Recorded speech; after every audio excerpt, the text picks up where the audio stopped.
கருணாநிதிக்கும் எம்ஜிஆருக்கும் இடையில இருக்கிற அந்த நட்பு.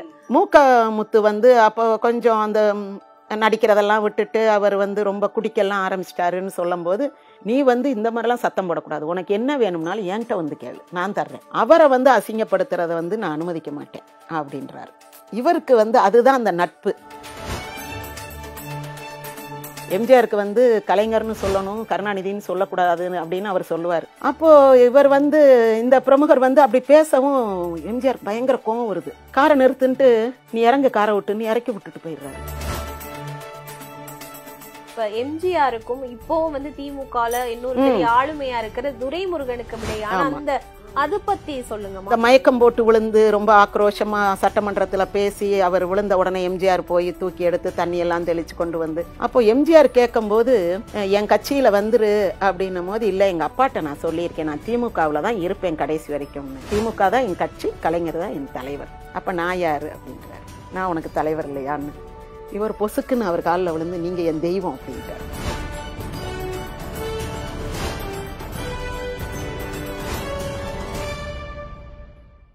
வணக்கம். வணக்கம்மா. கருணாநிதிக்கும் எம்ஜிஆருக்கும் இடையில இருக்கிற அந்த நட்பு, அதாவது கட்சியை ஆரம்பிக்கிறாங்க, 2 பேரும் உச்சக்கட்டத்துக்கு கொண்டு போறாங்க, அதுக்கு பிறகு வந்து விரிசல்கள் அந்த மாதிரி எல்லாம் வருது. ஆனாலும் அவங்களோட நட்பு சம்பந்தமா எந்த விரிசலுமே வரல. நட்பு வந்து என்ன, அந்த அரசியலை தாண்டி அவங்களோட நட்பு எப்படி இருந்துச்சு? அதாவது எம்ஜிஆருக்கு வந்து யார் மேலையும் பகை கிடையாது. எம்ஜிஆர் சொல்லுவாராம், எனக்கு எதிரிகள் கிடையாது, துரோகிகள் தான் உண்டு அப்படின்பாராம்.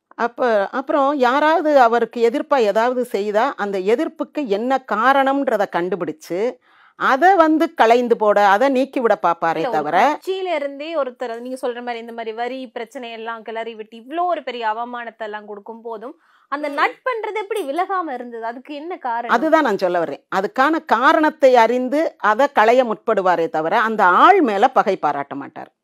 இந்த ஆள் வந்து நமக்கு எதிரி, இவன் நம்ம கூடயே இருந்துட்டு நமக்கு இப்படி கெடுதல் பண்றான் அப்படின்னு அந்த ஆள் மேல பகை பாராட்டுற பழக்கம் கிடையாது.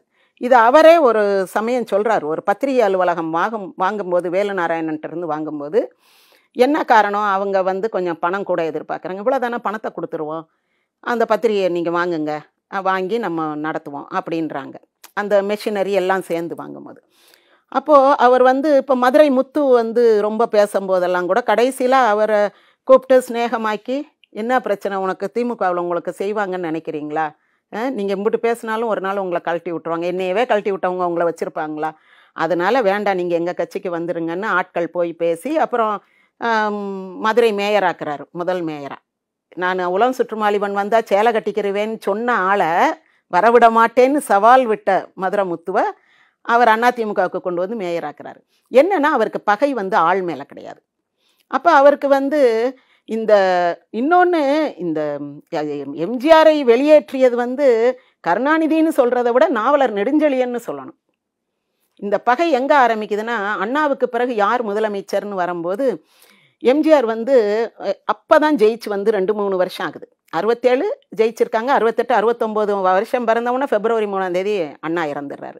அப்போது எம்ஜிஆருக்கு வந்து நம்ம வந்து காங்கிரஸை முற்றிலும் ஜெயிச்சுட்டதா நம்ம பெருமை அடைய முடியாது, இன்னும் இப்போ ஜெயிச்சிருக்கோம், திரும்ப தோற்று போனாலும் போகலாம், அப்படியெல்லாம் கூட இருக்குது. காங்கிரஸ் வந்து திரும்ப இது பவரில் வந்துடலாம். ஸோ நம்ம வந்து இவங்களை ஜெயிக்கிறதுனா நமக்கு ஒரு வலுவான ஆள் வேணும். இப்போ நாவலர் படித்தவர் தான், ஆனால் படிப்பு மட்டும் பத்தாது அப்படின்ட்டு இவர் வந்து கலைஞரை சப்போர்ட் பண்ணி சத்யா மூவிஸ், அந்த சத்யா ஸ்டூடியோவில் எல்லா எம்எல்ஏயும் வர சொல்லி விருந்து வச்சு சொல்கிறார், நாவலர் நல்லவர் தான், படித்தவர் தான், எல்லாம் சரி, ஆனால் வெறும் படிப்பு மட்டும் பத்தாது, அரசியலுக்குன்னு அரசியல் செய்ய தெரிந்தவர் இருக்கணும், அதுக்கு வந்து கலைஞர் தான் சரியான ஆள்னு நான் நினைக்கிறேன், அதனால் இவரை முதலமைச்சராக்குவோம்னு ஆக்குறார். அப்போவே நாவலருக்கு ஒரு பகை, ஒரு வன்மம் இவர் மேலே இருக்குது. அப்போது இந்த அக்டோபர் 10 இந்த கூட்டங்கள் 2 இடத்துல பேசி எம்ஜிஆர் வந்து கணக்கு கொடுக்கணும் அப்படின்னு சொன்ன உடனே கட்சியை விட்டு தூக்கணும்னு பேசுகிறாங்க. பேசும்போது பத்திரிகைக்கு நம்ம அறிவிப்பு கொடுக்கும்போது கலைஞர் என்ன சொல்கிறாரு, கொஞ்சம் பொறுப்போம், கொஞ்சம் யோசிப்போம், இப்போவே இது அனுப்பணுமா கட்சியை விட்டு அப்படின்னு. ஏன்னா கண்ணதாசன்கிட்ட கலைஞர் பேசும்போது கண்ணதாசன் சொல்கிறாரு, அது வைரமுத்து பேசுனதுலேருந்து நான் சொல்கிறேன், உள்ளேயே வச்சு அடி வெளியே அனுப்பாத அப்படின்றாரு. அப்போ நான் அதை வந்து கலைஞர் ரீகன்சிடர் பண்ணுறாரு, அனுப்பணுமா இல்லை இங்கேயே வச்சு பார்ப்போமா. எப்படின்னா ஒரு 2-3 வருஷமாக அந்த பனிப்போர் நடக்குது. இந்த ஏமாற்றாதே ஏமாறாதே பாட்டெல்லாம் கூட இவரை நினச்சி தான் அவர் போட்டிருப்பாரோன்னு தோணுது இந்த பிரச்சனைகள் வந்த பிறகு. ஏன்னா முத்துவை வந்து பூஸ்ட் பண்ணுறாங்க. திமுக மாநாட்டில் முத்து தான் யானை மேலே உட்காந்து கொடி பிடிச்சு வர்றாரு மதுரையில். அதுக்கு அடுத்த நாள் முத நாள் நிகழ்ச்சிக்கு எம்ஜிஆர் வரல, மறுநாள் தான் வர்றாரு. அது பாதியில் வந்தாருன்ன உடனே எம்ஜிஆர் பேசிட்டு போன பிறகு கூட்டமும் கலைஞ்சிருது. கலைஞர் வந்து அப்படியே மயக்கம் போட்டு விழுந்த மாதிரி இது பண்ணி கூட்டத்தை முடிச்சிடுறாங்க. கலைஞர் அந்த கூட்டத்தில் பேசலை மதுரை மாநாட்டில். அப்போது இந்த மாதிரி வந்து எம்ஜிஆரா கலைஞரா அப்படின்ற பிரச்சனையெல்லாம் வருது. அப்போவும் சொல்கிறாங்க, அவரை பேச சொல்லுவோமா இல்லை நீங்கள் பேசுகிறீங்களா, அவர் பேசுனா கூட்டம் போயிருன்றாங்க. நான் தானே தலைவர் அப்படின்றாரு கலைஞர். நான் தானே தலைவர்னு நான் தானே கடைசியாக பேசணும் அப்படின்னொன்னே, சரி அண்ணே வாங்கண்ணே பேசுங்கண்ணேன்னு அவர் பேசினோன்னே கூட்டம் கலைஞ்சிருது. இவர் எந்திரிச்சு போய் நின்று உட்காருங்கன்றாங்க. கூட்டம் அது பாட்டு போய்கிட்டே இருக்குது. அப்போ வந்து இந்த ஒரு பனிப்போர் இவங்களுக்குள்ளே கொஞ்சம் நடந்துக்கிட்டு இருக்குது. ஆனாலும் எம்ஜிஆர் வந்து சரி நம்ம இருப்போம் அப்படின்னு இருந்துக்கிட்டு இருக்காரு. அவருக்கு வெளியேறணுன்ற எண்ணம்லாம் கிடையாது. ஆனால் வெளியேற்றணும்னு மனசில் வன்மம் வச்சது நாவலர். அதை கலைஞரை கொண்டு செயல்படுத்துறதுக்கான தருணங்கள் ரொம்ப வாய்ப்பாக இருந்துச்சு. கடைசி நிமிஷத்தில் கூட துரைமுருகன் கூட அன்னைக்கு ஒரு பேட்டியில் சொல்லியிருந்தார். அவர் எங்கேயோ உள்ளே போயிருக்கும் போது இவர் கீழே இறங்கி வந்து பத்திரிகையாளர்கள் கீழே வெயிட் பண்ணிக்கிட்டு இருந்தாங்க. அவரை கட்சியை விட்டு வெளியேற்றியாச்சுன்னு சொல்லிட்டாரு. அவர் கொஞ்சம் கன்சிடர் பண்ணுவோம்னு நினைக்கிறதுக்குள்ளே இவர் வந்து தகவலை கொடுத்துட்டாருன்னு. அப்போது அந்த கலைஞர் வந்து 100% இவரை வெளியேற்றணும்னு நினைக்கல, இருக்கட்டும் பார்த்துக்குருவோம்னு நினச்சிக்கிட்டு இருக்காரு. ஆனால் ஐடென்டிட்டி கிரைசிஸ் வந்துருச்சு. நானா நீயான்ற போட்டி வந்துருச்சு. எப்போ கலைஞர் முதலமைச்சராகி சீபா ஆதித்தனாருக்கு பதவி கொடுக்கும் போதே அண்ணா வந்து அந்த சீபா ஆதித்தனார் பேரை எழுதியிருக்கும் போது எம்ஜிஆர் அடிச்சு விடுறாரு. மந்திரி பட்டியல்ல இருந்து அடிச்சு விடுறாரு. அப்போ தினத்தந்தி வந்து எம்ஜிஆர் மேல ரொம்ப காட்ட சாட்டமா விமர்சனங்கள் வச்சுக்கிட்டே இருந்தாங்க. அதனாலதான் அவர் சந்திரோதயம் படம் எடுத்ததே அவங்கள எதிர்த்து தான். அப்போ அந்த பேரை அடிச்சு விட்ட பிறகு அண்ணா வந்து அவருக்கு மந்திரி போஸ்ட் கொடுக்கல. ஆனால் கலைஞர் வந்த உடனே அவர் அங்கீகரிக்கிறார். அப்போவே எம்ஜிஆருக்கு வந்து கொஞ்சம் சுருக்குன்னு குத்துது. பாரு நம்ம வேண்டாம்னு நினைக்கிற அளவர். அப்போ அவர் என்ன சொல்கிறாரு, ஒரு சரியான காரணம் சொல்கிறாரு. எம்ஜிஆர் அதை அக்செப்ட் பண்ணுறாரு. மீதி பத்திரிகைகள்லாம் பார்ப்பனர் பத்திரிகைகளாக இருக்குது, இது ஒன்று தான் நான் பிராமின் பத்திரிகை. அப்போ இதைவாது நமக்கு சப்போர்ட் பண்ணணும். ஸோ நம்ம கட்சி நம்ம ஆட்சிக்கு சப்போர்ட்டாக ஒரு பத்திரிகை வேணும். அதனால நான் அவருக்கு சரி அப்படின்ட்டு எம்ஜிஆர் அதை அக்செப்ட் பண்ணிக்கிறாரு. அதுக்கு பிறகு அவங்களுக்குள்ளே இருந்த அந்த புகைச்செல்லாம் குறைஞ்சிருது. தினத்தந்திக்கும் எம்ஜிஆருக்கும் இருந்த புகைச்செல்லாம் குறைஞ்சிருது. இது இப்படி இருக்கிறனால கலைஞருக்கு வந்து எம்ஜிஆரை உடனே வெளியேற்றணுன்ற எண்ணம் இல்லை. ஆனால் பகை வந்து இருந்துக்கிட்டே இருக்குது. முத்துவை பெரிய ஆளாக்கணும் அப்படின்றது. அப்புறம் எம்ஜிஆர் வந்து இந்த சாராய கடை திறக்கக்கூடாதுன்னா அவர் வந்து கலைஞர் சாராய கடை திறந்தது. அப்போ இளைஞர்களுடைய இன்ட்ரெஸ்ட் எல்லாம் அந்த பக்கம் போயிடுது. சாராயம் குடிக்க போயிடுறாங்க. படத்துக்கு சினிமாவுக்கு வர்ற ஆட்கள் குறையுது. இந்த மாதிரிலாம் எம்ஜிஆருக்கு வந்து புடதியில் அடி விழுந்துக்கிட்டே இருக்குது. ஆனால் அவர் வந்து கொஞ்சம் புரிஞ்சும் புரியாமலும் இருக்கார். அதுவும் அந்த கடைசி நாள் வந்து கழகம் தாய் மன்றம் சேய், நமக்கு ஒரே 2 வர்ண கொடி, திமுக கொடி தான் நம்முடைய கொடி, நமக்கு எம்ஜிஆர் மன்றத்துக்குன்னு தனி கொடி வேண்டாம், நம்ம எம்ஜிஆர் மன்றம்ன்றது திமுகவினுடைய ஒரு அங்கமாக தான் செயல்படணும், அப்படி இப்படின்னு பேசிட்டு தானே வெளியே வர்றாரு எம்ஜிஆர். அந்த அளவுக்கு கலைஞர் கன்வின்ஸ் பண்ணி தான் வச்சிருக்காரு. ஆனால் இந்த பகை வந்து நாவலர் வந்து வெளியே சொல்லிடுறாரு, கட்சியை விட்டு தூக்கிட்டோன்னு. அதனாலதான் வெளியில வர்றாரு. இப்போ அந்த அதை தாண்டி அவங்களுக்கு நட்பு எப்படி இருக்குன்னா, அந்த ராமாபுர தோட்டத்துல வந்து அவங்க ஒவ்வொரு அதாவது வீக்கெண்ட்ல எல்லாம் வந்து 2 பேரும் வந்து சந்திச்சு பேசுவாங்களாம், பயங்கரமா ஒரு நட்பு பாராட்டுவாங்க அப்படின்னு. அதெல்லாம் உண்மைதானா? அதாவது கட்சி எம்ஜிஆர் ஆரம்பிச்ச பிறகு அவங்களுடைய சந்திப்பு எதுவும் சந்திக்கல. அவருக்கோ அவருடைய குடும்பத்துக்கோ ஏதாவது குடும்ப உறுப்பினர்களுக்கு ஏதாவது ஒரு பிரச்சனை அப்படின்னா எம்ஜிஆர் வந்து முதல்ல நின்று அதை தீர்த்து வச்சிருக்காரு. இப்போ ஒரு சம்பவம் வந்து அதாவது அதிமுக கட்சி ஆரம்பித்த பிறகு முத்து வந்து அப்போ கொஞ்சம் அந்த நடிக்கிறதெல்லாம் விட்டுட்டு அவர் வந்து ரொம்ப குடிக்கெல்லாம் ஆரம்பிச்சிட்டாருன்னு சொல்லும் போது அவங்க அப்பா வந்து பார்ப்பாரு, அவங்க பணம் கொடுப்பாங்க, வாங்கிட்டு போயிடுவார். ஒரு சமயம் வந்து ஏதோ ஒரு சத்தம் போட்டுறாரு முத்து. அவங்க அப்பா கிட்ட அவங்க அப்பா இருந்தாரா அந்த இடத்துல இல்லையான்னு தெரில, ஆனால் அவர் வந்து பலர் அறிய சத்தம் போட்டுறாரு. சத்தம் போட்ட உடனே எம்ஜிஆர் வந்து கூப்பிட்டு விடுறாரு அவரை. இங்கே பாரு, உங்கள் அப்பா பெரிய தலைவர், நீ வந்து இந்த மாதிரிலாம் சத்தம் போடக்கூடாது, உனக்கு என்ன வேணும்னாலும் என்கிட்ட வந்து கேளு, நான் தர்றேன், அவரை வந்து அசிங்கப்படுத்துறத வந்து நான் அனுமதிக்க மாட்டேன் அப்படின்றாரு. இவருக்கு வந்து அதுதான் அந்த நட்பு. என்னதான் இருந்தாலும் அவரை போய் வந்து இப்போ பேசலாமா வைக்கலாமா அப்படின்றாரு. அண்ணே நான் உங்கள் கட்சியில் சேர்ந்துக்கிறேன்னு. அது தப்புப்பா. உங்கள் அப்பா ஒரு கட்சி தலைவராக இருக்கும் போது நீ அந்த கட்சிக்கு தான் விசுவாசமாக இருக்கணுமே தவிர என் கட்சிக்கு நீ வரக்கூடாது. அது வந்து துரோகம். நீ அப்படி செய்யக்கூடாது. உனக்கு என்ன வேணுமோ சொல்லு, நான் செய்கிறேன்.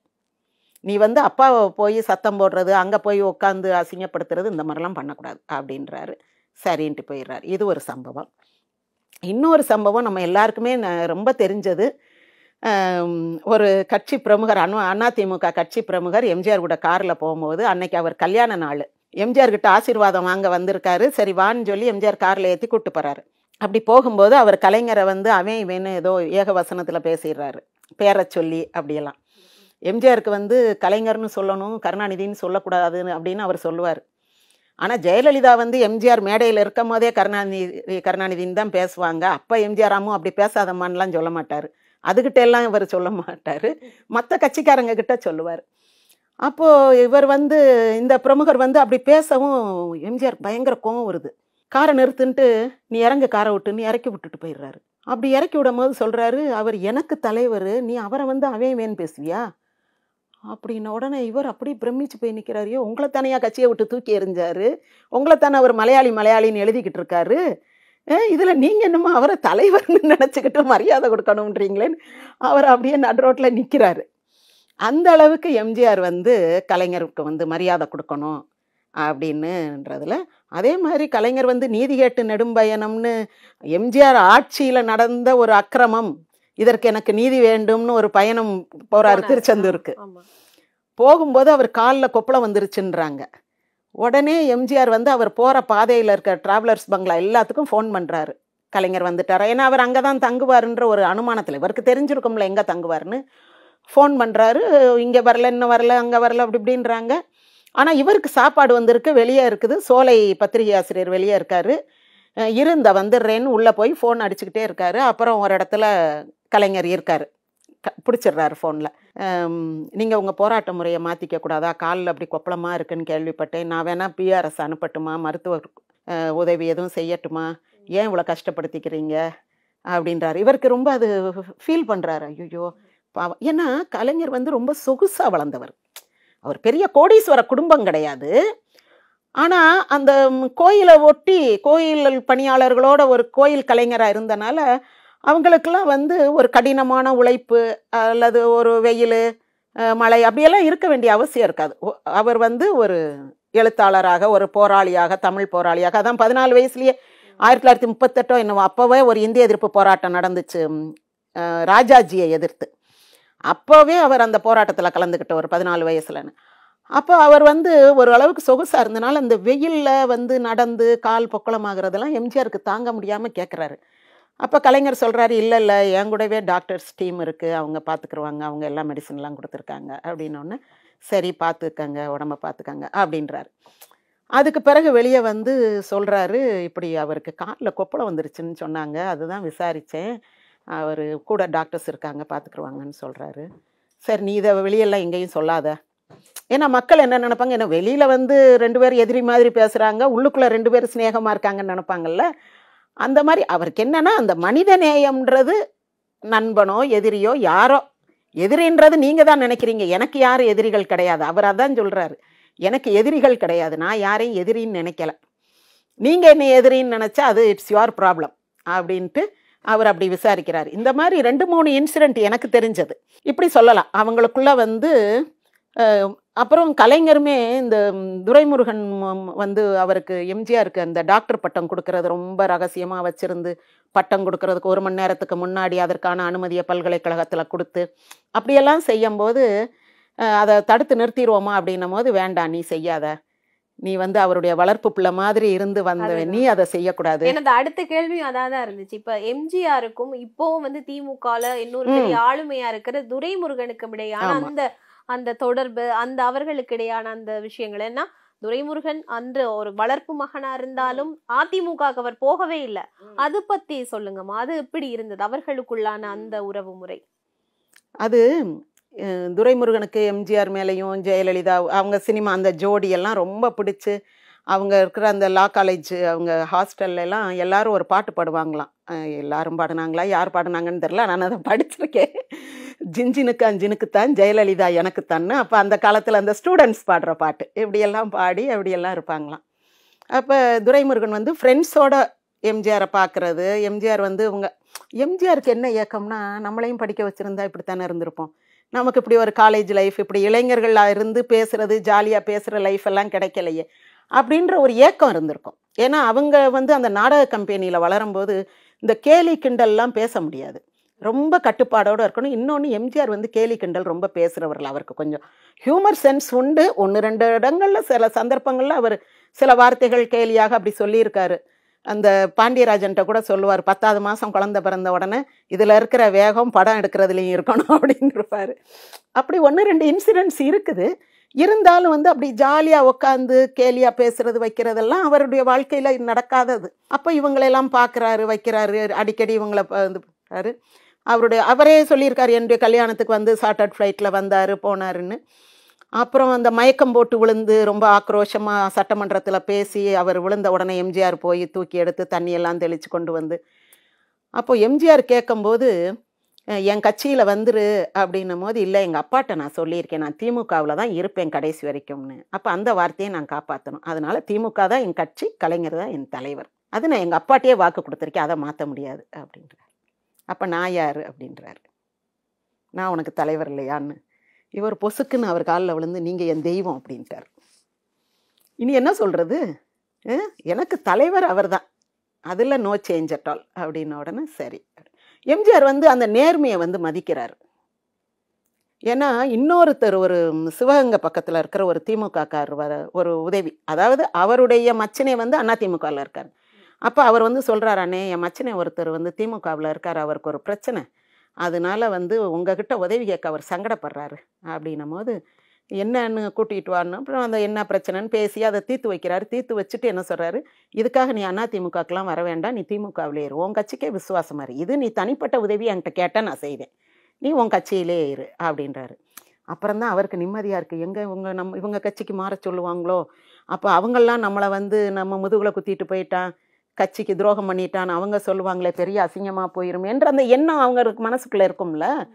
அப்போ அவர் சொல்கிறார், நீ என் கட்சிக்கெல்லாம் வர வேண்டாம், இது ஒரு தனிப்பட்ட உதவி, இவர் கேட்டார், உனக்காக நான் அதை செய்தேன், நீ உன் கட்சியிலே இரு அப்படின்றார். அந்த மாதிரி எம்ஜிஆர் வந்து நேர்மையான கட்சியாளர்களை வந்து மதிக்கிறார். தான் கட்சிக்கு வரணும் அப்படின்னா எந்த கட்சியில் இருந்தாலும் நீங்கள் உங்கள் கட்சிக்கு விசுவாசமாக இருங்க அவ்வளோன்ற அதில் வந்து அவர் தீர்மானமாக இருக்கிறாரு. என் கட்சிக்கு வாங்க என் கட்சிக்கு வாங்கன்னு அந்த ஆள் பிடிக்கிற வேலையெல்லாம் பண்ணுறதில்ல.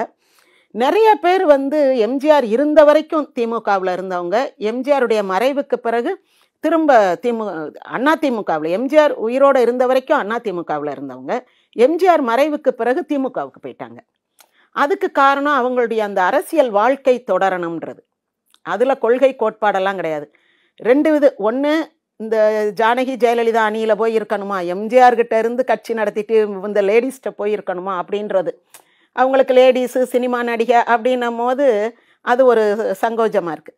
2வது வந்து இவர் தானே நமக்கு முதல்லையும் தலைவராக இருந்தவர், இவரோட சண்டை போட்டனால தானே நம்ம எம்ஜிஆர் பின்னாடி வந்தோம், இப்போ எம்ஜிஆரே இல்லை நம்ம பழையபடி அங்கேயே போயிடுவோம் அப்படின்னு நினச்சி போனவங்க.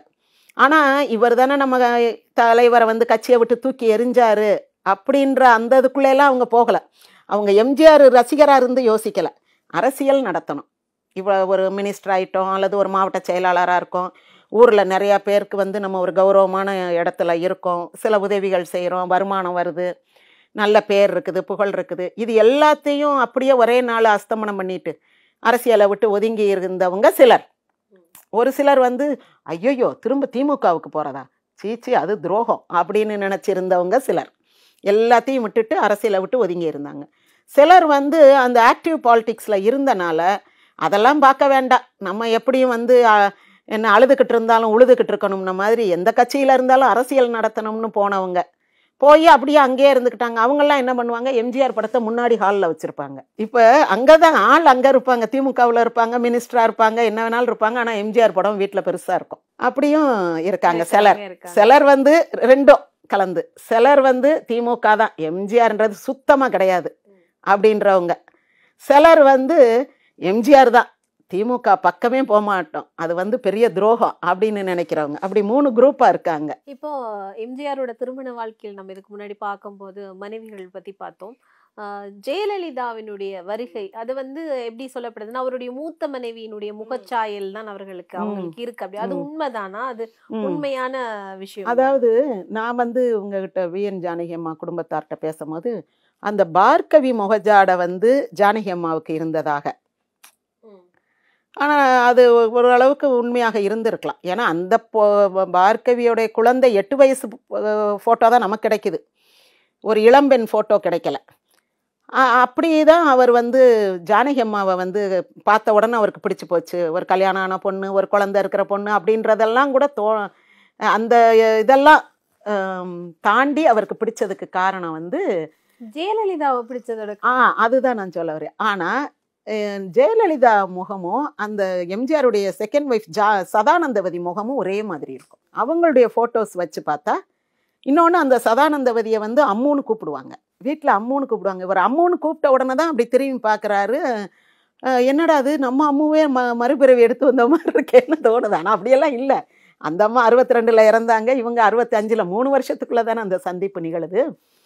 65ல் தான் அந்த படம் வருது, 1000ல் ஒருவன். ஒரு 64ல் பார்த்துருக்கலாம், ஒரு 2 வருஷத்துக்குள்ளே தான். அதனால அந்த அம்முன்னு கூப்பிட்டது அந்த பேர் ரிசம்பிளன்ஸு. மற்றபடி ஃபேஸ் சதானந்தவதி அம்மாவுக்கு இது நம்ம ஜெயலலிதாவுக்கு இருக்கிற அளவுக்கு ஒரு நல்ல ஷார்ப் நோஸ்ன்னு சொல்ல முடியாது. இந்த இடத்துல அந்த மலையாளி நோஸ் இருக்கும்ல, கொஞ்சம் சின்னதாக இருக்கும். மற்றபடி ஓரளவுக்கு ரிசம்பிளன்ஸ் இருக்கும். ஏன்னா நான் அவங்க குழல் மன்னம், அவங்களுடைய சொந்த ஊர் சதானந்தவதி அம்மா ஊரில், அங்கே வந்து எம்ஜிஆர் அவங்களுக்கு ஒரு வீடு கட்டி கொடுத்துருக்காரு. 2 பேர் பேரும் போட்டு சந்திரானந்த நிலையம்னு, சந்திரன் ஆனந்தி சதானந்தி, அது சந்திரானந்த நிலையம்னு. அந்த வீட்டுக்கு நான் போயிருக்கேன். அங்கே ஒரு ஃபோட்டோ சதானந்தவதி அம்மா ஃபோட்டோ இருக்கும். அந்த ஃபோட்டோவை பார்க்கும்போது ஓரளவுக்கு ஜெயலலிதா ரிசம்பிளன்ஸ் வந்து எனக்கு பர்சனலாக தெரிஞ்சுது. அப்போ அது சொல்கிறது அந்த அம்முன்னு அவங்க பேரும் இவங்க பேர் அம்முன்னு சொல்கிறது, அதெல்லாம் ஓரளவுக்கு ரிசம்பிளன்ஸ் இருக்கிற மாதிரி தான் தெரியுது. பட் அந்த பார்கவி முகமும் ஜானகி அம்மா முகமும் ஒரே மாதிரி இருக்கும், அதனால தான் அதை அவர் சொன்னார், இவங்களை கிடையாதுன்னு சொல்கிறாங்க. அப்போ ரெண்டும் உண்மையா, இதில் எது உண்மை என்னன்னு தெரியலை. அது அவங்களுடைய கண்ணுக்கும் மனசுக்கும் தோன்றதை பொறுத்து. இருவர் திரைப்படத்தில் கூட இந்த இதைத்தான் காட்டுவாங்க. வரும். ஆனால் 2 பேருடைய ஃபோட்டோவுக்கு ரிசம்பிளன்ஸ் இருக்கிற மாதிரி தான் எனக்கெல்லாம் தோணும். இப்போ வந்து ஜெயலலிதாவை வந்து அரசியல் ரீதியில வந்து அவர் உண்மையாவே வந்து அக்செப்ட் பண்ணினாரா எம்ஜிஆர்? பண்ணார். அவர் ஜெயலலிதா தான் சரியான ஆளுன்னு கொண்டு வந்தார். ஆனால் அது வந்து குருவை மிஞ்சிய சிஷ்யாக வளரும்னு நினைக்கல. அவர் கொண்டு வந்த போது நல்ல வரவேற்பு இருந்துச்சு. அப்போ என்கிட்ட கூட ஒருத்தவங்க சொன்னாங்க, ஜெயலலிதாவுக்கு லெட்ரு போடுப்பா, உனக்கு ஏதாவது கிடைக்கும் அப்படின்னாங்க. ஜெயலலிதாவுக்கு எதுக்கு போடணும் அப்படின்னு. இல்லை, அவங்களுக்கு போட்டாலே அது வந்து எம்ஜிஆருக்கு போயிடும். அப்போ எம்ஜிஆர் முதலமைச்சராக இருக்கார். எனக்கு ரொம்ப ஆச்சரியமாக இருந்துச்சு. எம்ஜிஆர் முதலமைச்சர், அவருக்கு சிஎம் செல்லுக்கு போட்டாலாவது ஏதாவது நடக்கும், ஜெயலலிதாவுக்கு எதுக்கு போடணும் அப்படின்னும் ஜெயலலிதா அந்த சத்துணவு அமைப்பாளராக இருக்கிற அந்த சத்துணவு துறைக்கு பொறுப்பாளராக அந்த இது நியமித்த நேரம், அது கட்சிக்குள்ளே வந்திருக்காங்க, ஃபுல்லாக சுற்றி பார்த்துட்டு வர்றாங்க. அப்போ நானும் அவங்கள பார்த்துருக்கேன், ஒயிட் சாரி கட்டி ஒரு பிளாட்டினம் செயின் போட்டிருப்பாங்க. அப்போ பிளாட்டினம் நகை வந்து ஜெயலலிதாட்ட தான் இருக்குன்னாங்க, அப்புறம் ஸ்ரீதேவிட்ட இருக்குன்னாங்க. இதெல்லாம் ஹியர்ஸே தான். ஒரு $3 வச்சு ஒரு சில்வர் கலர் மாதிரி ஒரு செயின் போட்டிருந்தாங்க. காதில் என்ன போட்டிருந்தாங்க, கையில் என்ன போட்டிருந்தாங்கன்னு எனக்கு ஞாபகம் இல்லை. நான் பார்க்கும் போது ஒரு ஒயிட் சாரியும் ஒரு செயினும், இந்த அம்மா என்ன சில்வர் போட்டிருக்கா அப்படின்னு நான் நினச்சேன். அப்புறம் யாரோ சொன்னாங்க, இல்லை அது பிளாட்டினம் அப்படின்னு, அது தங்கத்தை விட விலை கூடியது அப்படின்னாங்க. அப்போது அவங்க அந்த சுற்றுப்பயணத்தை அப்போல்லாம் மக்கள் ஆதரவு அவங்களுக்கு நிறையா இருந்துச்சு. ஆனால் அந்த குரூப் பிரிவாங்கன்னு எம்ஜிஆர் நினைக்கல. மூத்த அரசியல்வாதிகள் வந்து ராம வீரப்பன் பக்கமும், இளைய அரசியல்வாதிகள் எல்லாரும் வந்து ஜெயலலிதா பக்கம். ஜெயலலிதா சைடில் வந்து ஆக்டிவாக இருக்குது. டெய்லி அவங்க ஆஃபீஸ்க்கு வர்றாங்க போகிறாங்க, ஆட்கள் வந்து சந்திக்கிறாங்க. எம்ஜிஆர் வந்து கோட்டைக்கு போகிறாரு, இந்த அம்மா கட்சி ஆஃபீஸ்க்கு போகிறாங்க. அப்போ ரெண்டும் நடக்குது. அதாவது எம்ஜிஆர் வாழும் காலத்திலேயே அதிமுக 2 அணிகளாக பிரிஞ்ச ஒரு விஷயத்த அவர் பாக்குறாரு. இப்போ அன்றில இருந்து அப்படியே ஜானகி ஜெயலலிதா, அதுக்கப்புறம் இங்க ஓபிஎஸ் இபிஎஸ் வரைக்கும் 2 அணிகளா தான் இருக்கு. ஆனா அப்பவுமே வந்து ஜெயலலிதா அணி தான் ரொம்ப ஸ்ட்ராங்கா இருந்துச்சு. இந்த கிச்சன் கேபினெட் மாதிரி இருந்தது. மூத்த அரசியல்வாதிகள் இவங்கெல்லாம் வந்து எம்ஜிஆர் கிட்ட தனிப்பட்ட செல்வாக்கு அவங்களுக்கு இருந்துச்சே தவிர மக்கள் செல்வாக்கு அவங்களுக்கு பெருசா இல்லை. எம்ஜிஆர் வந்து ஒரு நேரம் அவங்கள பதவியை விட்டு தூக்குவார், ஒரு நேரம் ஜெயலலிதாட்ட யாரும் பேசக்கூடாதுன்னுவார், அப்புறம் கொஞ்ச நாள் கழித்து அவங்களுக்கு பதவியை கொடுப்பாரு. இப்படி அவர் ரெண்டு பக்கம் பேலன்ஸ் பண்ணிக்கிட்டு அவருடைய கண்ட்ரோல்லே வச்சிருந்தார். இப்ப எம்ஜிஆருக்கு ஜெயலலிதா மேல ரொம்ப பொசசிவ்னஸ் இருந்தது, அது உண்மைதானா? பொசசிவ்னஸ்ன்னு சொல்ல முடியாது, அது வந்து ஒரு ரெஸ்பான்சிபிலிட்டியை அவர் எடுத்துக்கிட்டார், ஒரு பொறுப்புணர்ச்சியாக எடுத்துக்கிட்டார். அது அவங்கக்கிட்ட மட்டும் இல்லை, அவரை பொறுத்தளவுக்கு அவருடைய டீமில் இருக்கிறவங்க யாருனாலும், இப்போ ஒரு நாடகம் அந்த காலத்துலேருந்து நான் சொல்கிறேன், நாடகம் போடுறதுக்கு நாடக கோஷ்டியை கூட்டிகிட்டு போவாங்கள்ல, அப்போ ஜி சவுந்தலா சொல்லியிருக்காங்க, ஒரு தடவை வந்து காவேரியில் வெள்ளம் வந்துச்சு, அப்போ எம்ஜிஆர் தான் காரை விட்டு இறங்கி நின்று, ஒரு 2-3 காரில் நாங்கள் போயிருந்தோம், அவர் ஒரு பெரிய இந்த டார்ச் லைட், நீ அந்த காலத்தில் 6 கட்டை போடுற டார்ச் லைட்னுவாங்க, இவ்வளோ நீளத்துக்கு இருக்கும், தலையில் துண்டை கட்டிக்கிட்டு அந்த மலையில் ஒரு டார்ச் லைட்டை பிடிச்சிட்டு ஒவ்வொரு காராக அனுப்பிட்டு அப்புறம் கடைசியில் தான் அவர் வந்தார் அப்படிம்பாங்க. அது மாதிரி சச்சு சொன்னால், சச்சுவை நான் பார்த்து பேசும்போது அவங்க சொன்னாங்க, ஏதாவது அவுட்டோர் ஷூட்டிங்க்கு போனால் எங்கேயாவது ஒரு வீட்டில் எங்களை உட்கார வச்சுருவாங்க, ஒரு ரூமுக்குள்ளே இருப்போம், யாரும் வந்து எங்ககிட்ட பேசவெல்லாம் மாட்டாங்க. அஃப்கோர்ஸ் அந்த ஹவுஸ் ஓனர் அந்த அம்மாவோ அவங்க பொண்ணோ யாராவது ஒருத்தவங்க எங்ககிட்ட பேசுவாங்க, ரொம்ப கூட்டம்லாம் கூடாது. எப்போ ஷார்ட் ரெடியோ அப்போ மட்டும்தான் எங்களை வெளியே கூப்பிடுவாங்க. சும்மா வெளியில் உட்கார வைக்கிறது, இந்த ரசிகர்கள் கும்பல் கோஷ்டி அதெல்லாம் இருக்காது. அதே மாதிரி கேஆர் விஜயாவும் ஒரு தடவை கூட்டத்தில் அந்த ஒரு ஃபங்க்ஷன் முடித்து இறங்கி வர்றாங்க, பயங்கர கூட்டமாக இருக்குது, விஜயா நீ எப்படி வந்த, உன் கார் எங்கே இருக்குன்றாரு, பார்க்கணும்னே எங்கேயாவது நிற்கும் அப்படின்னோன்னு, வேண்டாம் நீ வந்து இந்த வேனில் ஏறு அப்படின்னு, போலீஸ் வேன் இவருக்கு பாதுகாப்புக்கு வருது, அதில் ஏறுன்னு சொல்லி ஒரு ஆள்கிட்ட சொல்லி அந்த காரை அங்கே வர சொல்லிடுங்க, அவங்க சுதர்சன் சிட் ஃபண்ட்ஸ் அந்த என்னமோ பீச் ரோட்டில் எங்கேயோ இருக்குல்ல அங்கே வர சொல்லிடுங்கன்னு சொல்லிட்டு இவர் வண்டியை அங்கே வரைக்கும் விட்டு அந்த இடத்துல அவங்க கார் நிற்கிறத பார்த்து இறக்கி ஏற்றி விட்டுட்டு போனாருன்றாங்க. அந்த மாதிரி அவர் யாரை கூட்டிகிட்டு போனாலும், இதே வினை ஷூட்டிங்க்கு வந்து இங்கேருந்து மஞ்சுளா, லக்ஷ்மி, புலியூர் சரோஜா, அந்த டான்ஸ் கோஷ்டி எல்லாரையும் கூட்டிகிட்டு போகிறாங்க. அவங்கெல்லாம் ஷாப்பிங் வரும்போது அந்த காஷ்மீர் இளைஞர்கள், காஷ்மீரிக்காரங்க எவ்வளோ போல்டாக இருப்பாங்க, கேலி பண்ணிக்கிட்டே வர்றாங்க. எம்ஜிஆர் ஒரு இடத்துல வந்த உடனே இவங்களை எப்படியே விட்டு வைக்கக்கூடாது அப்படின்ட்டு, இந்த கடைக்குள்ளே போயிருங்கம்மா, போயிட்டு ஷட்டர் இழுத்து விட சொல்லுங்கன்ட்டு கடைக்குள்ளே போய் அந்த ஒரு கண்ணாடி ஷட்டரை இழுத்து விட்டுட்டு அவங்கள அடின்னு அடிக்கிறாரு. லக்ஷ்மி அதை ஒரு பேட்டியில் சொல்லியிருக்காங்க, இப்படியே பார்க்குறாங்க, நிஜம் சண்டை மாதிரியே இருக்குது, நிஜத்திலேயே நம்மளை காப்பாற்றுறதுக்கு இவங்களை இந்த அடிக்கிறாருன்னு. அந்த மாதிரி அவர் யாரை கூப்பிட்டு போனாலும், ஆணோ பெண்ணோ யாராக இருந்தாலும் அவர் வந்து ஃபுல் ப்ரொடெக்ஷன் கொடுக்கறது நம்ம கடமை. அது ஒரு லீடர்ஷிப் குவாலிட்டி, ஒரு ரெஸ்பான்சிபிலிட்டி எடுக்கிறார். நமக்கு என்ன, நம்ம வந்தோமா, நம்ம வேலையை பார்த்தோமா, காசை வாங்கினோமா, கிளம்புனோமான்னு இல்லாமல் யார் எப்படி போனால் நமக்கு என்ன அப்படின்னு நினைக்காம இருக்கிறது. இது வந்து எல்லார்ட்டையும், இப்போ சரோஜா தேவி அவங்களுக்கு அவங்க அம்மா நல்ல ப்ரொடெக்ஷன், அவங்க அம்மாவை மிஞ்சி அங்கே எந்த ஒரு ஆபத்தும் அவங்களுக்கு வரப்போகிறதில்ல. அதுக்கு பிறகு லதாவை பார்த்துக்கிற போதும் அப்படித்தான், லதாட்டையெல்லாம் சொல்லுவாராம், நீ வந்து ராஜா மக, நீ வந்து ரொம்ப சத்தம் போட்டு சிரிக்கக்கூடாது, பேசக்கூடாது, அந்த உங்கள் குடும்ப கௌரவத்தை காப்பாற்றுற மாதிரி அப்படி கெத்தாக இருக்கணும், மஞ்சுளா மாதிரியெல்லாம் நீ பிஹேவ் பண்ணக்கூடாது, அது வேற நீ வேற அப்படின்ட்டு.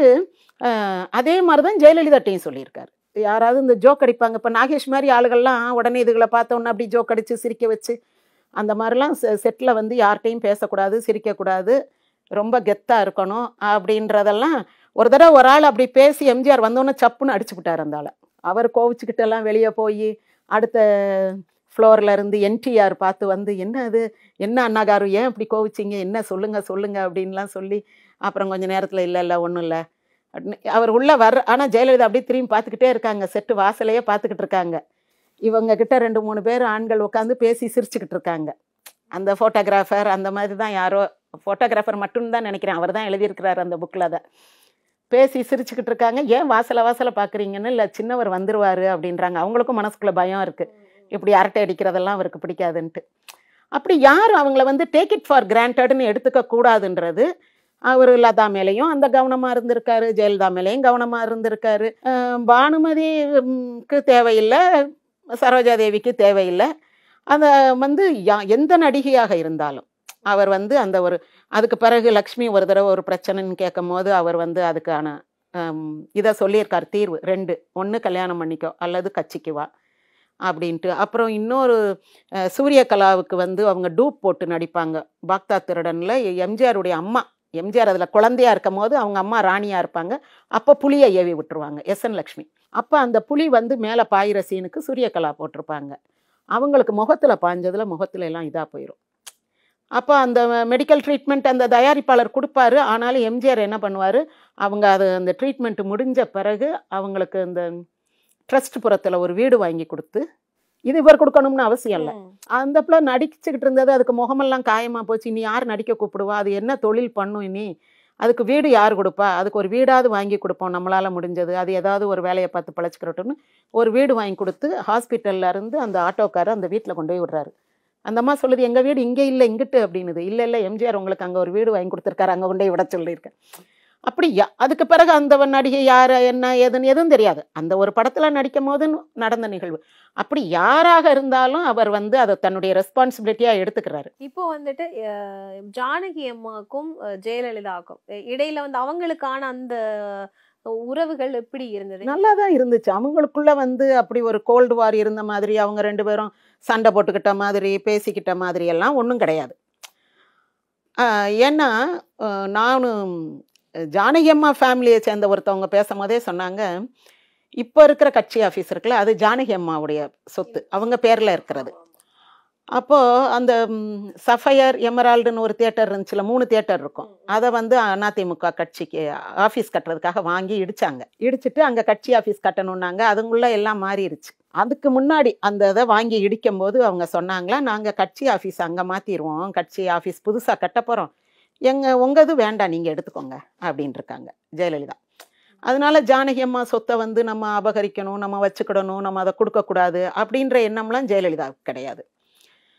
அதே மாதிரி இப்போ இந்த ஜானகி எம்ஜிஆர் காலேஜ் இருக்கு இல்லையா, அது வந்து அவருடைய உயிரில் வந்து கட்சி 2ஆக பிரிந்தாலோ அல்லது கட்சி மறைந்து போனாலோ அது வந்து கட்சிக்கு தான் எழுதி வச்சிருப்பார் உயிரில். அப்படி போனால் அது வந்து அந்த டெஃபண்டம் ஸ்கூலுக்கு இந்த வருமானத்தை எடுத்து பயன்படுத்திக்கங்கன்னு இருப்பாங்க.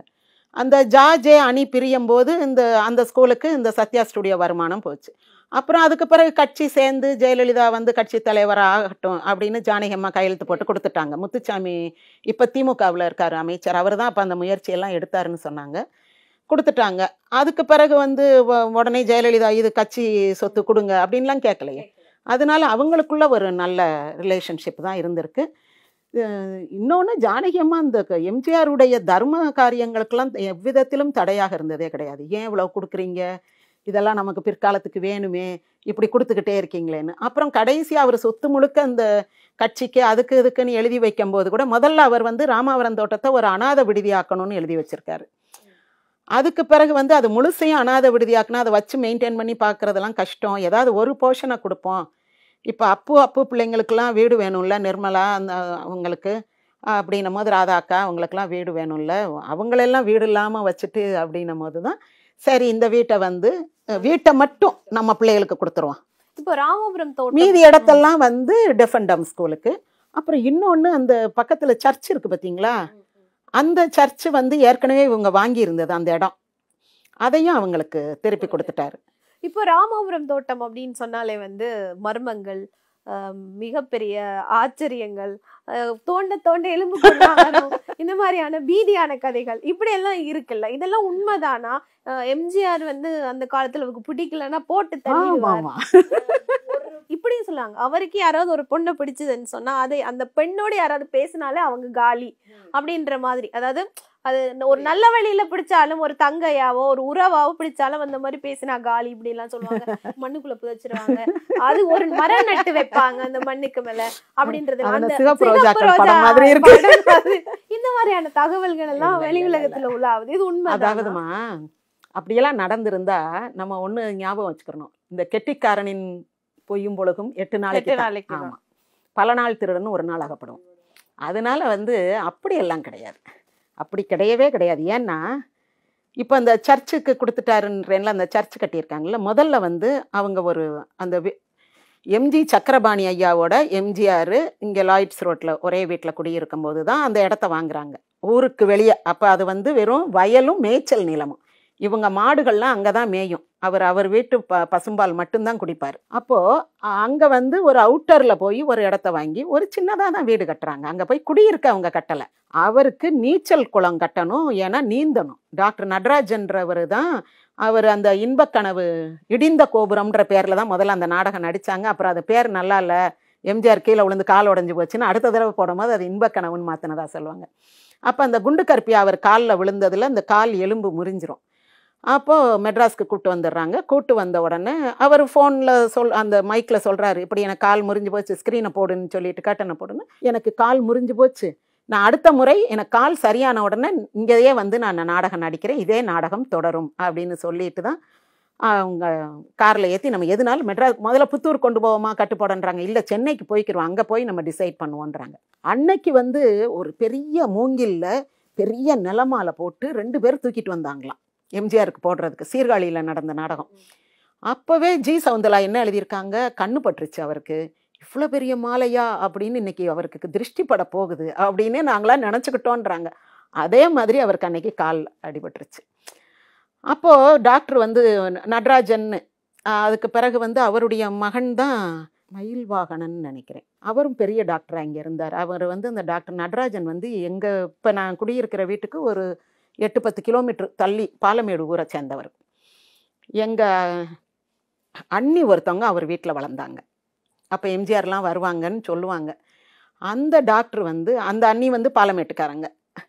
அப்போ அந்த டாக்டர் என்ன சொல்லியிருக்காரு, என்கிட்ட ட்ரீட்மெண்ட் எடுக்கிறதுனா இந்த ஆயுர்வேதம் சித்தம் இந்த அந்த கட்டு போடுறேன், இந்த தைலம் தடவுறேன், அதெல்லாம் செய்யக்கூடாது, அப்படின்னா நான் வந்து ட்ரீட்மெண்ட் கொடுக்குறேன்ருக்காரு. சரிங்க உங்களை நம்பி நாங்கள் கொடுக்குறோம்னு நல்லா கால்லாம் சுகப்படுத்தி, இப்போ நம்ம ஃபைட்டு கீட்டெல்லாம் பண்ணுறதுனா நீச்சல் பண்ணுங்க, நீந்த அந்த காலை மடித்து நீந்தும் போது உங்களுக்கு வந்து பழைய எக்ஸசைஸ் பண்ண மாதிரி கால் வந்து பழைய பெலன் வந்துடும் அப்படின்றார். இப்போ நீச்சக்குளம் கட்டுறதுக்கு தான் அவங்க அந்த இடத்த வாங்கி நீச்சக்குளம் கட்டி, அப்புறம் அங்கே ஒரு சின்ன மினி தியேட்டர் கட்டுறாங்க, ஒரு வீடு, அந்த வீடு வந்து ஹாலிடே ஸ்பாட். அந்த வீட்டு சுவரில் பார்த்தா எம்ஜிசி எம்ஜிஆர் எம்ஜிசி எம்ஜிஆர் அப்படித்தான் சுவரில் எழுதியிருக்கோம். அந்த பழைய படம் எம்ஜி சக்கரபாணி ஐயா சந்திரன் வந்து ஒரு வீடியோ கொடுத்து அதில் அந்த படங்களை எல்லாம் காட்டுறாரு. அப்படி 2 பேரும் பேர்லையும் தான், ஆனால் சொத்தெல்லாம் எம்ஜிஆர் பேரில் வாங்கினாரு சக்கரபாணி ஐயா. அப்படி 2 பேர் பேர்லையும் தான் வாங்குறாங்க. 2 பேரும் போய் அனுபவிக்கிறதுக்கு தான் வாங்குறாங்க. இந்த பிள்ளைங்கள்லாம் அந்த சனி ஞாயிறு அங்கே போய் விளையாட வைக்க, அங்கே ஒரு வாட்ச்மேன் இருப்பாராம் கருப்பியான, அவர் வந்து இந்த கொக்கு குருவியெல்லாம் சுட்டு கொடுக்க, அதை சமைச்சு சாப்பிட, அந்த மாதிரியெல்லாம் இருந்திருக்காங்க. அவர் நீச்சல் பழகிறது, அப்புறம் வந்து சில ஆட்களை சந்திக்கிறதுனா அங்கே சந்திக்கிறது, இந்த இங்கிலீஷ் படத்தை தமிழ் படமெல்லாம் மாற்றுவாங்கள்ல, அப்போ அந்த இங்கிலீஷ் படங்கள் போட்டு பார்க்குறது, இப்படியெல்லாம் இருந்திருக்குது. அப்போ வந்து இவர் அண்ணா வந்து முதலமைச்சர் ஆயிட்டார். இவருக்கு அதுக்கு பிறகு குண்டு சுட்டு அண்ணாலாம் அதுக்கு அந்த தோட்டத்துக்கு பக்கத்தில் தான் இவருடைய தோட்டம், எம்ஆர் ராதா தோட்டம்லாம். அப்போது அங்கனக்குள்ளே எல்லாருமே வாங்கியிருக்காங்க. இதுக்கு பக்கத்தில் இப்போ எம்ஜிஆர் வாங்கியிருக்காருன்னா அது ஒரு பாதுகாப்பாக தானே இருக்கும், அப்படி வாங்கியிருக்காங்க. குண்டு சுட்டு இவர் ஜெயித்த பிறகு என்ன செய்கிறாங்க, சக்கரபாணி ஐயா அந்த ராமாவரம் தோட்டத்துக்கு பக்கத்தில் இருக்கிற இன்னும் கொஞ்சம் இடம் அதையும் சேர்த்து கவர்மெண்ட்டில் எழுதி போட்டு வாங்குறாரு. அது வந்து ஆக்சுவலாக ஒரு சர்ச்சுக்கு சொந்தமானது. அது வந்து கல்லறை, அந்த காலத்தில் வந்து கல்லறை தோட்டமாக இருந்து எல்லாரையும் புதைச்சிருக்காங்க. அதுக்கு பிறகு அதை யாரும் யூஸ் பண்ணல, அதனால வெத்து இடமா இருக்குது. சரி இது ஒரு புறம்போக்கு மாதிரி தானே இருக்குது, இதையும் சேர்த்து வாங்குவோம்னு வாங்கியிருக்காங்க. அப்போது அந்த போதகர்கள் வந்து சக்கரபாணி ஐயாவை பார்த்து அது எங்கள் இடம் அப்படின்னும் போது, இல்லைங்க அது நாங்கள் கவர்மெண்ட்டில் தான் பணம் கொடுத்து வாங்கியிருக்கோம், நீங்கள் எதுனாலும் உங்கள் பிரச்சனையை கவர்மெண்ட்டில் கேளுங்கன்னு இருக்காங்க. அப்போது அவங்க எம்ஜிஆரை வந்து பார்க்குறாங்க, செட்டில் வந்து பார்த்து கேட்குறாங்க, அப்படியா அதில் வில்லங்கம் இருக்கா, அது உங்கள் இடமா, நான் என்னென்னு அண்ணன்ட்ட கேட்குறேன்ட்டு எம்ஜிஆர் வந்து அவங்க அண்ணன்ட்ட சொல்கிறாரு. அண்ணே இன்னைக்கு வந்து இவங்கெல்லாம் பார்த்தாங்க சர்ச்சில் இருந்தது, என்னன்னு பாருங்க அப்படின்றார். அது ஒன்றும் இல்லைப்பா, அதை நான் பார்த்துக்கிறேன் அப்படின்னு சக்கரபாணி ஐயா சொல்லிட்டார். அதுக்கு பிறகு அங்கே வீடு கட்ட ஆரம்பிக்கும் போது தான் அந்த உள்ள எலும்பு கூடு இருக்கிறத பார்த்தது. இன்னொன்று வந்து அவரை பற்றி எம்ஜிஆரை பற்றி ஆங்கிலத்தில் ஒரு புக்கு வந்துச்சு. அதில் என்னென்னா நம்ம ஒரு இடியம், ஆங்கிலத்தில் ஒரு இடியம் உண்டு, skeletons out of the closet, skeletons out of the cupboard, அப்படியெல்லாம் இருக்கும். அப்படின்னா உண்மை வெளிவந்தது அப்படின்றது, அல்லது வந்து ஒரு அந்த உண்மைன்றது பாசிட்டிவான விஷயம்ல, ஒரு நெகட்டிவான ஒரு மறைக்கப்பட்ட ரகசியம் வெளிவந்தது அப்படின்றத குறிக்கிறதுக்கு ஆங்கிலத்தில் அந்த இது ஒரு பழமொழி மாதிரி அதை பயன்படுத்துவோம். அப்போ அந்த skeletons out of the cupboard அப்படின்றத அந்த ஆங்கிலத்தில் எம்ஜிஆரை பற்றி நூல் எழுதினவர் எழுதியிருந்தார். இதை தமிழில் மொழிபெயர்த்தவர் என்ன பண்ணிட்டாரு, இது ஒரு மொழிபெயர்ப்பு சிக்கல், ஒரு மொழிபெயர்ப்பாளர்ன்ற முறையில் அதை நான் சொல்கிறேன். இந்த இடியம்ஸ் அண்ட் ஃப்ரேசஸ் வந்து எப்பயும் டிரான்ஸ்லேட் பண்ணுறது ரொம்ப பிரச்சனை. நிச்சயமா அது வேற அர்த்தம் இருக்கும், ஆனா அதோட வார்த்தைகளுக்கு வேற அர்த்தம் இருக்கும், அப்படி இருக்கும். அப்போ இவர் வந்து என்ன பண்ணிட்டாரு, கபோர்டிலிருந்து எலும்புக்கூடுகள் வெளிவந்தன, வீடு கட்டும்போது எலும்புக்கூடுகள் வெளிவந்தனன்ற மாதிரி எழுதிட்டார். அப்புறம் அந்த விஷயம் தெரிஞ்சு உடனே அந்த புஸ்தகம் எங்கெங்கெல்லாம் இருக்குன்னு வாங்கி அதை தீய வச்சு கொளுத்துனாங்க. அப்போ இது புத்தகத்திலையும் வெளிவந்தவர், எழுதினவர் ஒரு பெரிய ஆளு, ஆங்கிலத்தில் எழுதியிருக்காருன்ன உடனே இது மீண்டும் ஒரு பரபரப்பை ஏற்படுத்திருச்சு. பார்த்தீங்களா, அவர் வீட்டில் வந்து இந்த என்னமோ ஒரு படம், ஆட்டோ சங்கர் பற்றி ஒரு படம் வரும்ல, சுவத்தில் வச்சு பூசிடுவாங்கன்ட்டு, அந்த மாதிரி அவங்க வீட்டு சுவரில், அவங்க வீட்டு கபோர்டுக்குள்ளே இருந்தெல்லாம் எலும்புக்கூடு வந்ததாக ஒரு கதையாக போயிருச்சு. அது வந்து கல்லறை. இப்போ வந்து அந்த இடத்த சர்ச்சுக்கு கொடுத்துட்டாங்க. இப்போ அங்கே சர்ச்சு கட்டி அது நடந்துக்கிட்டு இருக்குது. அதனால வீடு கட்ட தோண்டும் போது அது வந்து ரொம்ப நாளாக யூஸில் இல்லாமல் இருந்திருக்கு. இருந்திருந்தால் அதை போய் வாங்குவாங்களா? யாராவது ஒரு புதகுழி அல்லது ஒரு சுடுகாடு இடுகாடை போய் வாங்கி அது மேலே வீடு கட்டுவாங்களா? கட்ட மாட்டாங்க. அது சக்கரபாணி ஐயா வந்து என்னவோ ஒரு ஆசையில் வாங்கிட்டாரு. சும்மா தானே கிடக்கு, அதெல்லாம் எடுத்து போட்டு கட்டுவோமே, அதில் என்னையா பெரியது அப்படின்னு வாங்கிட்டாரு. அது எம்ஜிஆர் வீடு தோண்டன். அப்புறம் அடிப்பாருன்றது உண்மை. அடிப்பாரு, ஆனா வந்து அடிச்சு கொலை பண்ணி புதைச்சாரு வச்சாருன்றதெல்லாம் கிடையாது. ரஜினிகாந்தையே வந்து அவர் அடிச்சார் அப்படின்னு அது அவர் தானே சொல்றாரு, வேற யாரும் சொல்லலைல. அவர் தானே மேடையில சொல்றாரு, என்னை கட்டி வச்சு அடிக்கும் போது என்னை காப்பாற்றியவர் கருணாநிதினு. என்ன சொல்றாரு? அவர் தான் சொல்றாரு. வந்து அடிப்பாருன்றது நான் கேள்விப்பட்டிருக்கேன். அடிப்பாருன்னா ஒரு ஒரு மோசமான, இவருக்குன்னு பர்சனலாக யாரும் எதிரிகள் வந்து கிடையாது. நான் முதல்ல சொன்ன மாதிரி இவரை வந்து பர்சனலாக எதிர்க்கக்கூடிய ஆட்கள், அந்த தைரியம் உள்ளவங்களாம் கிடையாது. அப்படி இருந்தால் கூட அவர் கண்டுக்க மாட்டார். இவனெல்லாம் நம்ம பகைச்சு பெரிய ஆளாக்க வேண்டாம் அப்படின்ட்டு. இப்போ இந்த ஜெயகாந்தன் வந்து சினிமாவுக்கு போன சித்தாள் எழுதும்போது அதை கேட்குறாங்க, அண்ணன் பாருங்கண்ணே இப்படி எழுதியிருக்கான் வச்சிருக்கான் அப்படின்றாங்க. விடு, அவர் உள்ளதை தானே. இப்போ அவருடைய அந்த துப்பாக்கி சூடு சம்பவம் நடக்குது இல்லையா, அந்த சம்பவத்திலையும் கூட அவருடைய அந்த சுட்ட அந்த ஆமா என்னன்னே இப்படி பண்ணிட்டீங்கன்னு தானே கேட்குறாரு எம்ஆர் ராதாவை பார்த்து. அப்புறம் இவரை வந்து எல்லாரும் பார்க்கும்போது அவரை போய் பாருங்க அப்படின்றாரு. அதுவும் பதிவாக இருக்குது. இந்த சுதாங்கன் எழுதின சுட்டாச்சு புக் எடுத்து படித்தா அவர் வந்து கோர்ட்டில் பேசுனதை அப்படியே பதிவு பண்ணியிருக்காரு. கோர்ட் விசாரணையில் என்ன சொன்னாங்களோ அதை பதிவு பண்ணியிருக்காரு. அதனால வந்து அது ஆத்தென்டிக் ரிப்போர்ட் நமக்கு. அப்போ அவரை போய் பாருங்கன்றாரு. சுட்ட உடனே என்னென்ன இப்படி செஞ்சிட்டீங்க அப்படின்னு கேட்குறாரு. இவர் அதை எதிர்பார்க்கவே இல்லை. படக்குன்னு சுட்ட உடனே போய் சோஃபாவுக்கு பின்னாடி ஒளிஞ்சுக்கிறார் எம்ஜிஆர். சினிமாவில் வர்ற மாதிரி தான் அந்த காட்சியெல்லாம் நடந்திருக்கு. அப்போது அவருக்கு வந்து பகையாளி ஒரு ஆளை வந்து அடித்து கொல்லணும், புதைக்கணும், இவனை காலி பண்ணிடணும், இவனை இல்லாமல், இவர் ரொம்ப பெரிய ஆளுங்க. இவருக்கு நிகரான எதிரியே கிடையாது ஃபீல்டில் யாருமே. அவர் கலைஞரையே வந்து நமக்கு வந்து எதிரின்னு நினைக்கல. கலைஞரும் வந்து எம்ஜிஆரையும் அதிமுகவையும் எதிரின்னு நினைக்கல. ஏன்னா வைரமுத்து கேட்கும் போது சொல்கிறார்ல, அண்ணே அதிமுக ஆரம்பித்ததில் ஏதாவது ஒரு நன்மை இருக்குன்னு நீங்கள் நினைக்கிறீங்களா அப்படின்ட்டு கலைஞர்கிட்ட கேட்கும் போது கலைஞர் என்ன சொல்கிறாரு, இங்கே வந்து தேசிய கட்சிகள் வராது, போட்டி எங்க 2 பேருக்குள்ளேயே இருக்கும். அப்ப திராவிட கட்சி தான் மட்டும்தான் தீய சக்தின்னு சொல்லிக்கிட்டே இருக்காங்க. அப்போ கலைஞரும் வந்து எம்ஜிஆர் அவரை விடைய ஒரு பெரிய பவர்ஃபுல் பர்சன் எம்ஜிஆருக்கு பகையாளியா வந்துட போறாங்க. ஜெயலலிதாவை விட்டுருவான், அது வேற கேஸ். அப்போ எம்ஜிஆருக்கு ஈக்குவலண்டா இவரை அடிச்சு கொன்னு புதைக்கணும், காலி பண்ணணும், ஊர்லயே இருக்க விடக்கூடாதுன்ற மாதிரிலாம் யாருமே கிடையாது. அதான் நான் முதல்ல சொன்னேன், எம்ஜிஆருக்கு பகையே கிடையாது. இன்னொன்று, யாராவது அடுத்தவங்களுக்கு துன்பம் கொடுத்தால்தான் அவர் வந்து அடிக்கிறார். அடுத்தவங்களுக்கு துன்பம் கொடுக்கும் போது இப்போ ஒரு அம்மா வந்து ஒரு நாள் ஒரு அம்மா பொண்ணை கூட்டிகிட்டு வந்து சொல்லுது, எங்கள் இடத்த வந்து கட்சிக்காரங்க கொடுங்கன்னு கேட்டு ரொம்ப தொந்தரவு பண்ணுறாங்கய்யா, எங்களுக்கு குடியிருக்கிறதுக்கு இந்த ஒரு வீடு தான் இருக்குது, இதையும் இடிச்சுட்டு அவங்க ஏதோ பெருசாக கட்ட போகிறோன்னு கேட்குறாங்க அப்படின்னும் போது எம்ஜிஆர் சரி இருங்கம்மா சாப்பிட்டுங்க இருங்கன்னு சொல்லிட்டு அந்த ஆளை வர சொல்லி அவரை வந்து என்னண்ணே அப்படின்லாம் கேட்குறாரு. நீ இவங்களையும் வர சொல்லுங்கன்ட்டு இவங்ககிட்ட என்ன கேட்டேன்னு, அது ஒன்றும் இல்லைண்ணே, ஒரு பெரிய இது கட்டுறேன், ஹோட்டலோ ஏதோ ஒரு தியேட்டர் கட்டுறேன், இது ஒரு சின்ன வீடு, அவங்க அதுக்கு பதிலுக்கு காசு கொடுத்துருவோம்னே, அவங்க வேற எங்கேயாவது கட்டிக்கிறட்டும்னே அப்படின்னுன்றாரு.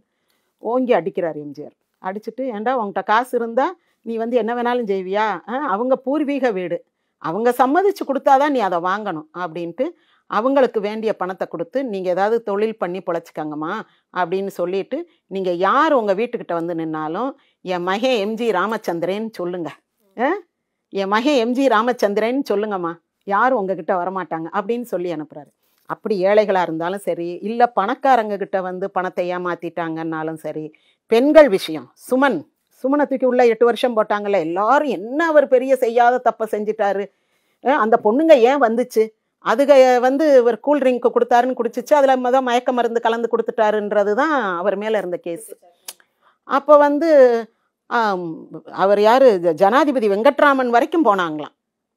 ஏன்னா அவங்க தெலுங்குக்காரங்கன்றனால ஜனாதிபதி வெங்கட்ராமன், அப்புறம் யாராரோ பேர் பெரிய பெரிய ஆட்கள், என்டிஆர், முதலமைச்சர், குடியரசுத் தலைவர், அவங்க இவங்கன்னு யாராரோ வந்து எம்ஜிஆர்கிட்ட பேச சொல்லி ரெக்கமெண்ட் பண்ண சொல்லி இன்னார்கிட்ட போய் கேட்டிருக்காங்க, இன்னார்கிட்ட போய் கேட்டிருக்காங்க அப்படின்லாம் யார் வந்தாலும் சரி கிடையாது அப்படின்ட்டார் எம்ஜிஆர். அந்த மாதிரி மற்றவங்களுக்கு யாராவது கெடுதல் பண்ணும் போது தான் அவர் கூப்பிட்டு வச்சு அடித்து இதை மாதிரிலாம் செய்யாத அப்படின்னு சொல்லிட்டு அதோட அவங்கள காலி பண்ணுறதெல்லாம் கிடையாது. அவங்கள ஒரு நல்வழிப்படுத்தி நீ வந்து உனக்கான வேலைகளை பாரு, உனக்கான வழியை பாரு, அப்படித்தான் சொல்லி அனுப்புகிறாரே தவிர அடிச்சு உதைச்சு புதைச்சு அதெல்லாம் நடக்குமாமா? அதெல்லாம் என்னன்னா இப்ப ரஜினிகாந்த் பொதுவெளியில வந்து இந்த விஷயத்த வந்து ஒரு ஸ்டேட்மெண்டா சொல்றாருன்னா அதையும் வந்து கடந்து ஆனா அவர் தானே இன்னொன்னு சொல்றாரு, எனக்கு பொண்ணு கொடுக்க சொல்லி எங்க மாமனார்கிட்ட சொல்லி ரெக்கமெண்ட் பண்ணது எம்ஜிஆர் தான்றாருல, அதையும் அவர் தானே ஓப்பனா சொல்றாரு, நீ போய் கல்யாணம் பண்ணிக்கன்றாரு. அப்போ இந்த பொண்ணு அதாவ கல்யாணம் பண்ணிக்கலான்னு சொல்லும் போது எம்ஜிஆரை பகைச்சிக்கிட்டு பொண்ணு கொடுக்கலாமான்னு யோசனை அவங்களுக்கு வந்திருக்கலாம். இல்லைன்னா இவர் பெரிய ஹீரோ, இவருக்கு இப்போ கொடுக்கறதுக்கு எதுக்கு யோசிக்கணும்? இன்னொன்று அவங்களும் வந்து லதாவும் இவரோட பெரிய ரசிகை, அவங்க திருப்பதியில் போய் மொட்டை எடுத்தாங்கன்னெலாம் சொல்கிறாங்க. அப்படின்னும் போது அப்போ எம்ஜிஆரே சொல்கிறாரு, அவருக்கு நல்ல எதிர்காலம் இருக்குது, அவர் பெரிய ஆளாக வருவார், நீங்கள் உங்கள் பொண்ணை கொடுங்க, உங்கள் பொண்ணு நீங்கள் கொடுங்க அப்படின்னு சொல்கிறாரு. அவங்க கொடுத்து இன்றைக்கி நல்லா இருக்காங்க. இன்றைக்கும் அவருடைய அந்த ஸ்டேட்டஸ் வந்து அப்படியே மெயின்டைன் பண்ணுறாங்க. அந்த அம்மாவும் அந்த ஸ்கூலை நல்லபடியாக நடத்துகிறாங்க, ஏதோ அவங்க நல்லபடியாக இருக்காங்க. அப்போ அவர் தான் ரெண்டையுமே சொல்கிறாரு. அப்போ அவர் சொல்கிறது வந்து அவர் நம்மகிட்ட பொய்யா சொல்ல போகிறாரு அப்படின்னு தான் நம்ம நினைக்கணும். அவர் இதை வந்து சொல்கிறாரு. அப்படி எம்ஜிஆர் வந்து யாருக்காவது அடுத்தவங்களுக்கு ஒரு கெடுதல் வருமோன்னு நினைக்கும் போது தான் அவர் வந்து இந்த அடிதடியை கையில் எடுக்கிறாரே தவிர மற்றபடி வந்து தனக்கு கெடுதல்னோ இல்லை அந்த அடிக்கிற ஆளை வந்து காலி பண்ணிடணும்லாம் நினச்சி அதெல்லாம் நடக்காதுமா. இன்னொன்று ரொம்ப இறக்க சிந்தை உள்ளவங்களுக்கு ஒரு கோபம் வந்து அடிப்பாங்களே தவிர அந்த கோபம் இருக்கிற இடத்துல தானே குணம் இருக்கும். நம்ம அப்படியே திருப்பி போட்டு பார்ப்போம், குணம் இருக்கிற இடத்துல கோபமும் இருக்கும். அப்போ ஒரு அடி விழும், அவ்வளோதான். அந்த காரியத்தை இனி செய்யாத, அதை நினைச்சு கூட பார்க்காதன்ற அளவுக்கு அடி. அந்த பழக்கடை பாண்டிக்கு அடி விழுந்துச்சுன்னுவாங்கல்ல, ஜெயலலிதாவை ட்ரெயினில் ஏற்றி விடும் போது, அந்த மாதிரி இன்னி வந்து எவனும் அந்த காரியத்தை நினச்சி பார்க்கக்கூடாது. அந்த அளவுக்கு ஒரு அடி கொடுக்கறது வந்து கரெக்டு தான். நிச்சயமா. அதாவது எம்ஜிஆருடைய வாழ்க்கையினுடைய பல விஷயங்களை வந்து இன்னைக்கு நம்ம பேசியிருக்கோம். ஒரு நீண்ட நெடிய ஒரு உரையாடல். இந்த நேர்காணலுக்கும் இந்த நேரத்துக்கும் ரொம்பவே நன்றி.